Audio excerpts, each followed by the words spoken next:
বললেন, ইয়া রাসূলুল্লাহ, ইয়া হাবিবাল্লাহ, আপনি প্রথমে যে ব্যক্তিটাকে দেখলেন তার গাল চেরা হচ্ছিল, কেঁচি দিয়ে, লোহার কেঁচি দিয়ে গাল চেরা হচ্ছিল, ওই ব্যক্তিটা দুনিয়াতে থাকা অবস্থায় মিথ্যাবাদী ছিল। ওই ব্যক্তি মিথ্যা কথা বলতো, মিথ্যা কথা বলে মানুষকে মিথ্যার জালে ফাঁসিয়ে দিত। বলুন নাউজুবিল্লাহ। ওই মিথ্যা কথা বলার জন্য ওই ব্যক্তি মিথ্যাবাদী ছিল দুনিয়াতে থাকা অবস্থায়, সেই জন্য তাকে এরকম শাস্তি দেওয়া হচ্ছে। তখন বলা হলো, দ্বিতীয় নম্বর যে ব্যক্তিকে শাস্তি দেওয়া হচ্ছিল সেই ব্যক্তি কি এমন অপরাধ করেছিল, তার মাথার মধ্যে কেন বারবার পাথর ছুঁড়ে মারা হচ্ছিল এমন তো অবস্থায়।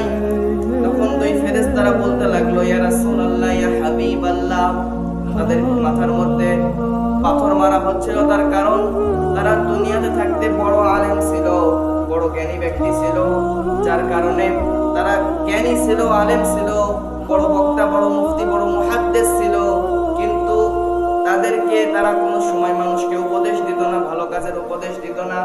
সব সময় তারা গুমরাহি করত, ভিতরে জ্ঞান অর্জন করে নিয়ে বসে থাকতো, মানুষকে ভালো কথা বলতো না, নিজে জানতো কিন্তু মানতো না, আমল করতো না, নিজে গুনাহের মধ্যে লিপ্ত থাকতো।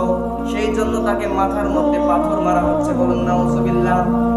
তাহলে সম্মানিত ভাইরা আমার, আমরা যে দুইটি বিষয় জানতে পারলাম, প্রথম নম্বরে যার গাল চেরা হচ্ছিল এই ব্যক্তিটা দুনিয়াতে থাকা অবস্থায় মিথ্যাবাদী ছিল, আর দ্বিতীয় নম্বরে যার মাথার মধ্যে পাথর মারা হচ্ছিল এই ব্যক্তিটা দুনিয়াতে থাকা অবস্থায় বড় মুফতি, বড় মুহাদ্দিস, আলেম ছিল, কিন্তু মানুষকে কোনো উপদেশ দিত না, কোরআন এবং হাদিসের কথা বলতো না, নিজে গুমরাহি করত, নিজে পাপ করত, এই জন্য তাকে এরকম ভাবে শাস্তি দেওয়া হচ্ছিল।